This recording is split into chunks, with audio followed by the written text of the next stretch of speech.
All right, getting down to your favorite class, the child molester. I know not what of which you speak.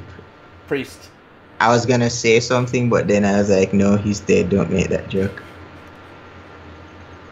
No, we're not calling it the Michael Jackson. Oh,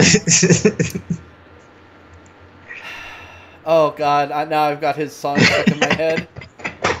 I've got Thriller stuck in my head. Oh, my God. Oh, why do you do this to me? All right. Lyra the Sun Shard. Shard, yep. 5 mana, 3/5. Whenever you cast a spell, add a random priest spell to your hand. This, on paper, seems like a good idea. Playing it on curve seems like a really bad idea.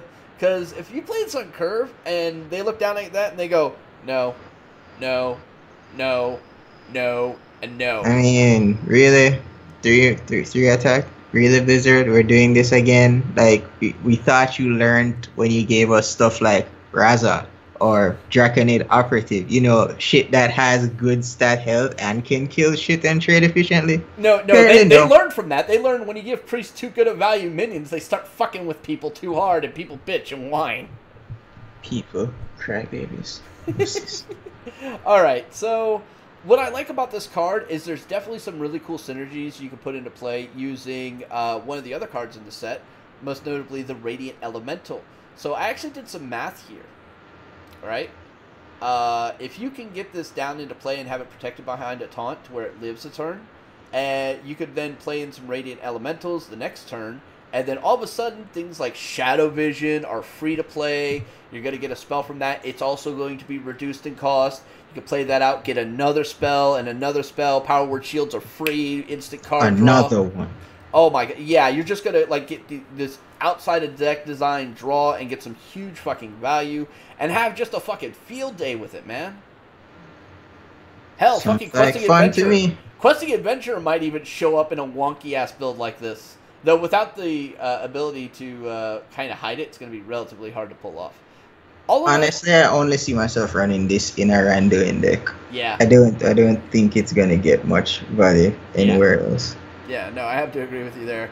Because it's not like Priest. I don't really think Priest has a good enough core set of cards to like run a full-on elemental deck. Mm-hmm. So I feel like this probably won't see much play.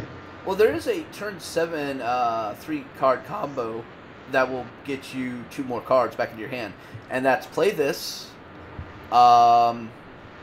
Oh wait, is that card rotating out the Embrace the Shadow? No, it's not. No, it's not. Okay, so it's you play in Whispers. This. Yeah, you play this, Embrace the Shadows, Circle of Healing.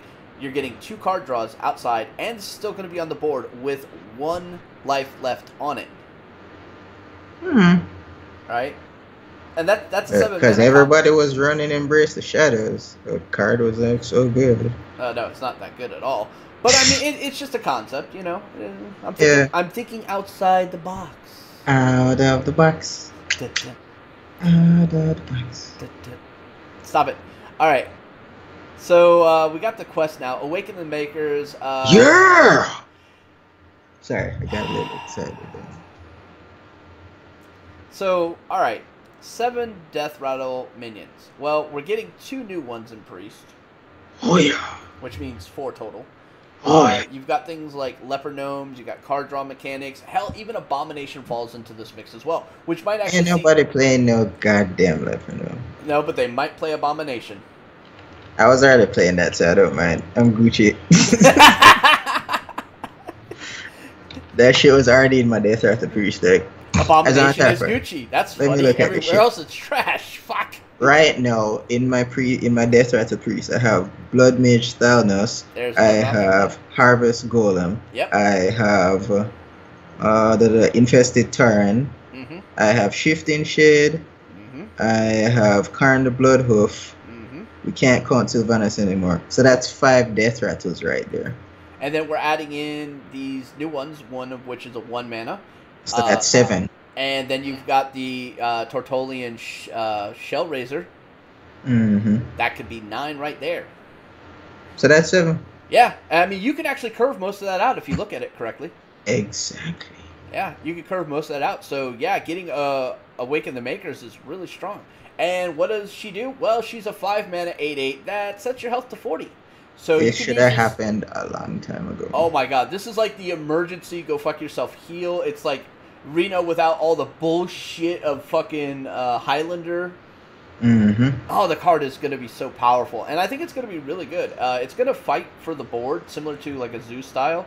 So if you're really good with Dragon Priest, this is going to be something very similar and akin to it, without all the drawback mechanics of you had to have this in your hand to get these values. You're not going to have near as much value, but it's going to play very similar. If I want to be really greedy, I would say that Blizzard what they should have done, instead of giving a set value to the card, they should have just said, let the priest be able to heal above his maximum health. So just as how a warrior can armor up and it just goes as much times as he can actually armor up, we can pay our 2-mana, heal for 2, and just if we don't take any damage, the shit just keeps going up. Yeah, no, screw you. Not when they got a 4-mana potion that heals them for 12. Fuck off. Oh, so good. No. Alright. Next card we have is Curious Glimmer Root. This card actually looks cool as shit. This is like... Yes, it does. It reminds me of like the old school Disney Donald Duck cartoons, but as a plant. Yeah, I can see that. It looks like it would be an enemy in a DuckTales game. Yeah, exactly. I legit see it. I think it's the brow. It's got to be the brow on the card. Probably. Yeah, that's. I feel like this is a double-edged sword for priest players because on the one hand, it proves without a doubt, finally once and for all, that priest players are like the smartest players out there because they have to know the meta in and out. No, but it proves that at the same can't time, win without using other people's cards. Well, that was a given because Blizzard just screwed our class. Like, obviously, duh. That's why whole thief thing is an archetype where they call it thieving, but we borrow cards from other classes because our cards are just that bad. Are you kidding me? Nox back during Curse of Naxxramas made decks referred to as other people's property. It was pretty much take all your shit and beat you up with it. I called that deck Tides and Offerings. Yeah, see, you grew up in Canada. I grew up in southern Florida. OPP was everything. I think it's actually a decent card. If you look at, say, the most direct smart plays. No, if you look at the most direct spell comparison, you're going to be looking at Thoughtsteal. Well, Thoughtsteal is a huge tempo loss, no matter how you try to fucking cut it. Now I can play a 3-drop and then use my intelligence and or coin flipping to pick the right card. Obviously, if it's a class card and it's not your class, that's going to be the one you pick. But if you're playing in a mirror match, that's when shit gets fucking real. Yep, that's when you got to know the meta in and out. And yeah, but if he's running the exact same identical deck, you might as well just coin flip. Yeah, RNG, hey, Priest is like the master, it's the granddaddy of the RNG, the Lord of the Light, guides and protects us. I'd just like to remind everybody, he is from Jamaica, so he is a little high. Moving on, Shadow Visions. When I first saw this card, I was like, eh. It's good. I still kind of feel it's eh, but I can see some really fun situations where it could be fun. Competitively, though, it's absolutely trash. It's good later in the game than earlier in the game, I feel. Alright, name 3 good value pre-spells that you wouldn't mind paying 2 mana to have put into your deck. Free from Amber, Forbidden Shaping, and, well, I can't say Entomb because we're losing that now. So I guess I'll go with Dragon Potion. Fair enough. Speaking of free from the Amber, here we go.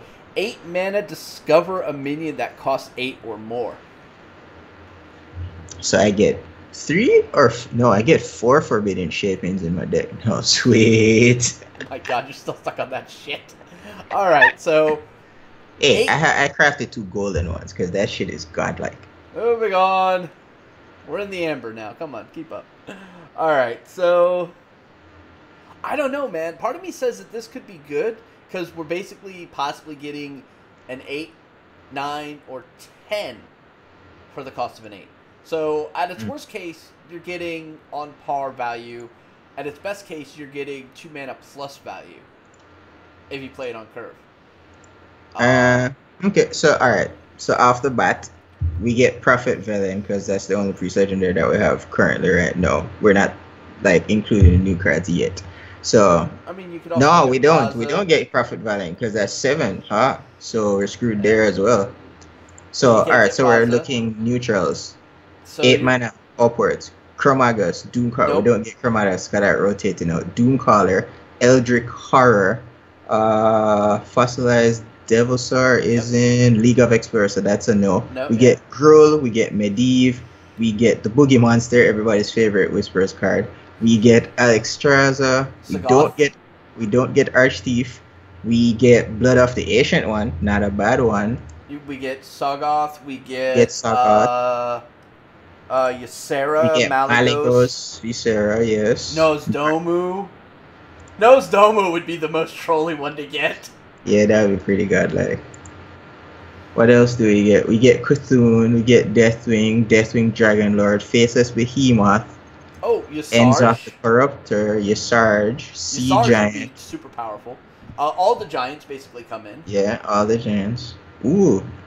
No, that's actually not a bad pool to pick from. I don't really see any bad 8 mana and ups that you could possibly get, I think. You also were only looking at neutrals and priests. You totally ignored all the other classes too. But it does say Discover. It's exactly, that's what I was just about to say. So it's only priests and neutrals that it pulls from. Right. So ooh. Oh no, that wouldn't work. I was just about to think, so what about the whole tri-class thing? But then I remember that they're probably not continuing that outside of the main streets of Gedristan. Though there is an 8-drop that's coming out this set that I'm going to say, hey, you can get that off Amber, and you're going to go, that's horrible. Alright. Moving on, we got the Mirage Caller. 3 mana, 2/3. Not the greatest of stats, not the worst of stats. Battlecry. Choose a friendly minion, summon a 1/1 copy of it. Holy shit, this card is insane. This is like Shadowcaster, but in Priest. Yeah. And cheaper. And cheaper, yeah. And better. Yeah, it's not bad. It's really not bad. It's not bad at all, ladies and gentlemen. It reminds me of, what's that card that we got that no one ever really played? Herald Voljas. Oh, yeah. It's not bad. And I think at Priest it can actually do some pretty unique stuff. I would probably play this over Herald Voljas. Oh, yeah. Hands down. It's funny, the cards that, Priest, like all these other classes had before that nobody played with, they're reintroducing them as cheaper, more effective versions. You were a legendary, well now we're going to make you a non-legendary and make you way more usable. Have a nice day. Indeed. GG, Blizzard. Alright, moving on, we've got the Crystalline Oracle, 1 mana, 1/1 Death Rattle. We knew this was coming for the quest. Like, if you're going to have a quest like this, you're going to have low-cost options available to the class, and, well, there's nothing lower than fucking 1/1 with a Death Rattle. You can't make it 0, because that's just broken shit. Feels good, bro. Though it is kind of almost recycling the mechanic of, say, Swashbuckler, but instead of being a battle cry, it's a Death Rattle, so silence effects start coming into play as well. Also, this is from their deck, not their class. Yeah, that's true too. So, I mean, that actually adds a level of mind gaming to your opponent. So that's some scary shit. Alright, next up we have the Tortolian Shellraiser. 4 mana for 2/6, taunt Death Rattle, give a random friendly minion +1/+1. It's not bad, it's not great, but I think it could be fun. I wish this cost 3 mana instead of 4. Oh, we all do. We all do. That would make it the new, what was that 2/8 from Curse of Nex? Death Lord. Yep, that would definitely make it that. But it's okay. I'm not going to say it's great. I'm not going to say it's bad. I'm just going to say it's average. Best way I can phrase it. It's average. Radiant it's Elemental. Like a little bit better Oasis Snapdraw. Yeah. Radiant Elemental is literally the priest equivalent of Sorcerer's Apprentice, but inverted. So it has a little bit more survivability.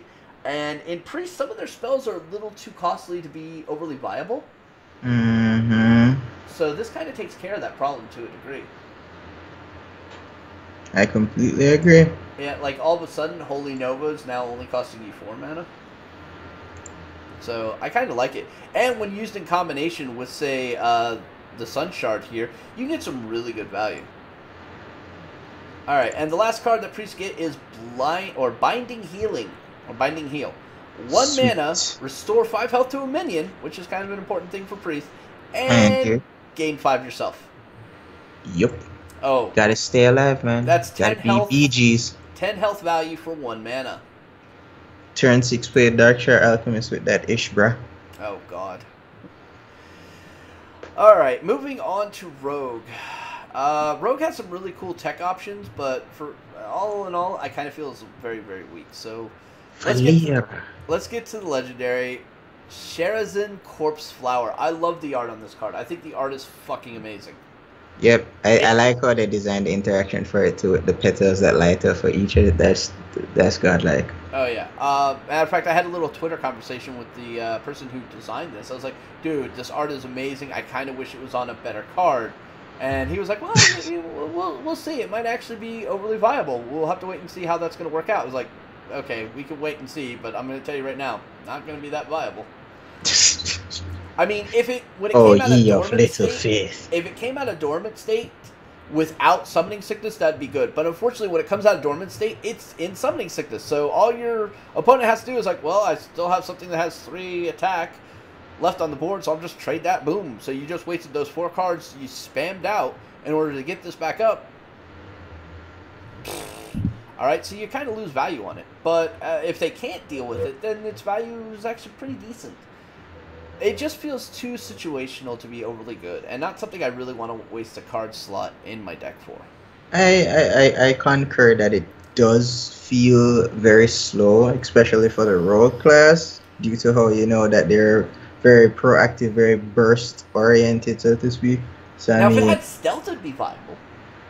There you go, because at least when it comes out of the dormant state, it's still gonna have to wait 1 more turn before it can attack. So at least the stealth would protect it, but I don't know. Yeah, right now it just doesn't feel overly legendary. All right, now we'll talk about the quest. Play 4 minions with the same name. Reward Crystal Core, which basically makes all of your minions being a 5/5. Alright, so we already saw some interesting Burgle shenanigans using patches. Gang up shenanigans. Oh yeah, gang up shenanigans. Thank you. Sorry, I'm losing my mind today. It's late. Hey, it's 2 a.m. here. It's 3 a.m. here. I know the feel. So, yeah, we saw some of those shenanigans. We saw Frodan able to get this out using a combination of Shadow Steps and Young Brewmaster on SI7 agents to get some really insane value out of it. Bet you never thought you'd see that card being played up and about. Oh, I know, right? So it was interesting. How powerful do I think it's going to be in the actual competitive scene? Not very. When I think about how rogues have been traditionally geared towards winning games, this doesn't seem to fit that overly too well. I really hope that this entire expansion shines a bright enough light on the potential for Thief Rogue. Oh my god. You're on that fucking crippy now, man.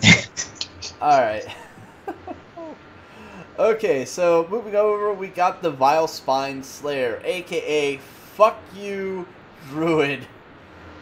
5 mana, 3/4 combo, destroy a minion. Why does that sound familiar? Because it's basically a better, it's a better and worse Big Game Hunter for all intents and purposes. It's better in the fact that it's got a better static body with being able to take more damage. It's worse for the fact that you have to combo it in order to get that effect. It's better for the fact that it can destroy any minion, not just ones that have 7 or attack or higher. It's also a better kidnapper as well. Yeah, to some degree. Like, this is actually a card you can legitimately get away with going prep, playing the Vile Slayer, destroying a minion, Shadow Step, which was already free, so that's kind of a wasted there, but I'm just, going through some stuff here. Pull this back into your hand, play it down again for 3 mana to kill something else. So 8 total mana play, 4 card combo, destroy 2 minions. and have a 3/4. Is that overly good? Not really, but it's kind of fun to think about. Hmm. So I kind of like it. Yeah, I think it's a good addition to the class in general. Now, if we're talking about a tempo rogue, which we have not seen in a long time, then this actually makes a lot of sense. It really does. And some of the other cards kind of make me really think tempo rogue is going to come back. Matter of fact, the next one, Biteweed. Biteweed, 2 mana 1/1 combo, gain +1/+1 for each other card you've played this turn. This is like the poor man's Edwin. And because it's not a legendary, you get double. It's not a legendary. It starts out at 1/1 versus 2/2, and it's only gaining a +1/+1 versus the +2/+2 that Edwin does. So it's kind of a poor man's Edwin. But we already know how rogues work, so we could see some really interesting stuff with that. And if we're talking about some super late game play, we might actually see this come down and then Edwin following it. So you'll have two really good statted minions on the board. And now, since Conceal is out the mix, they're most likely going to take care of the Edwin, but then you still have the Biteweed you got to deal with. Yeah, I mean, hell, that's a hell of a turn 10 play if you have especially something like an Auctioneer. Oh, yeah. And then you go off on that, and then you just play stuff like Backstab, Prep, and other low-cost stuff, and then get out the Biteweed and then Edwin for 5 mana. That's insane tempo swing. It is insane tempo swing. However, that might be a little difficult to pull off unless you have the coin. So, which is feasibly possible. Come on. Yeah, it's feasibly possible.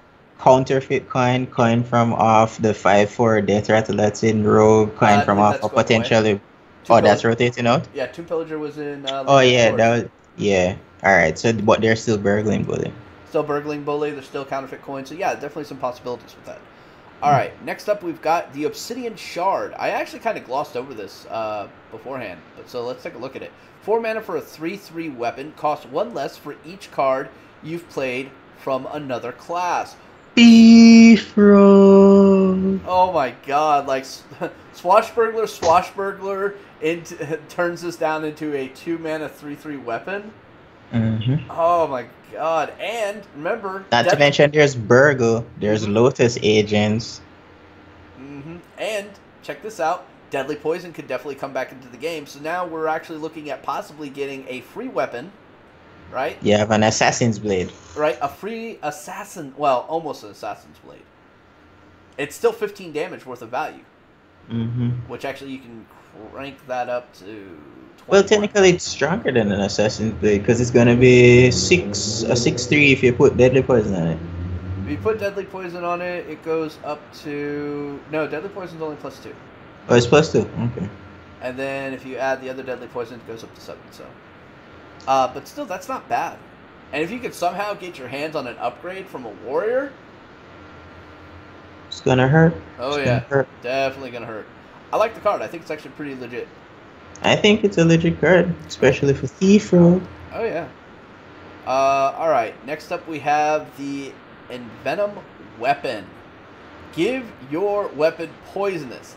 Alright, I'm going to say this kind of seems like it should be in Rogue because it fits the Rogue theme, but at the same time, I kind of feel like this is bad. I just want to know if this is permanent or not. Because it doesn't say till the end of this turn. It just says give your weapon poisonous. So yeah, I think it's I want to know if as long as you have the weapon. Until the weapon's gone. But remember, you're having to use your own life as a resource here, and rogues don't have any sort of built-in mechanic to recover that, so you're going to have to rely on things like what you steal off a priest, any sort of battle cry heals, and things of that nature. And that's not going to be over there good. Good, sir. Oh, here it comes. What set do we have Violet Illusionist in? Fair enough. Okay. Fair enough. I was kind of hoping you wouldn't remember that card. Just saying. Alright. Moving on. Mimic Pod. 3 mana, draw a card, then add a copy of it to your hand. So this is how you can kind of, get some good value for using a cheaper Thistletea. It is a cheaper Thistletea, and it's how you're going to get some good value for doing the Caverns Below quest. I actually kind of like it. It's not bad. I'm just like, because of the situational nature of it, because you technically never really know what your next card is going to be per se. Mm-hmm. Like, I almost feel like I'd prefer to play a burgle over this.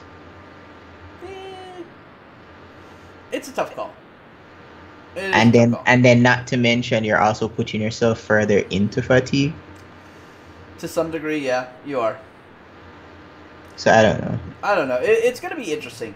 And it's I going to be can kind see of this skill intensive. definitely being played if you're centering your deck around the questing. Oh, yeah. Hands down. Definitely, yes.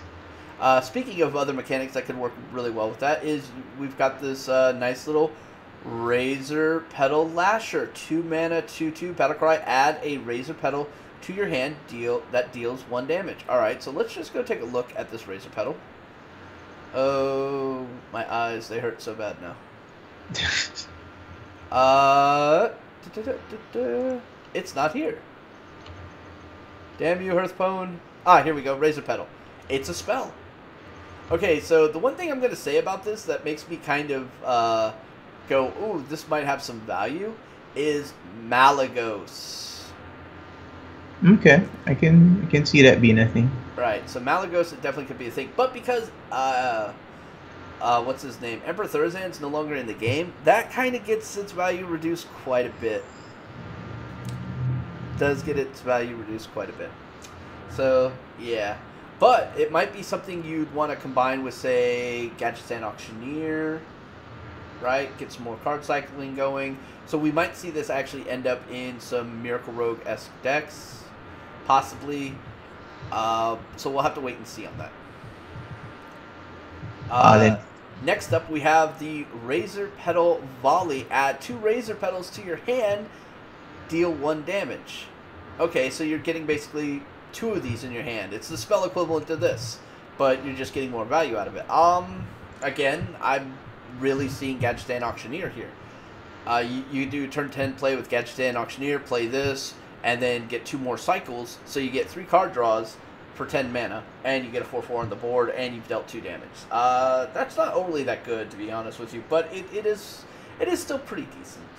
Alright, if you want to do some miracle shenanigans later on. The synergy's there. Yeah, I mean, some miracle synergies are definitely there. So, it is possible. Not to mention the fact that you could use this to, say, ping your own Acolyte of Pain, ping anything that has an enrage mechanic, which, you know, sure, why not? Sure. You got it for free anyway, might as well. Alright, and the next card we have is Hallucination. 1 mana, discover a card from your opponent's class. Yeah, so I go for Caverns Below, and then Hallucination. Almost guaranteed. Like, if I got the coin, I'm definitely going Caverns Below and Hallucination. Hands down. Not even going to think about it twice. That's really going to help that whole mechanic of... actually, it's probably not going to help that mechanic that much, but it's definitely going to give you some really cool options moving forward. Which, as we've seen, Swashbuckler, Undercity Valiant, they've been doing a lot of work for rogues, pushing outside of card design construction in competitive play. And this, I think, is really going to add to that. Though, to be perfectly honest, I would probably rather have Swashbucklers over this, because at least that's a body on the board. Fair enough.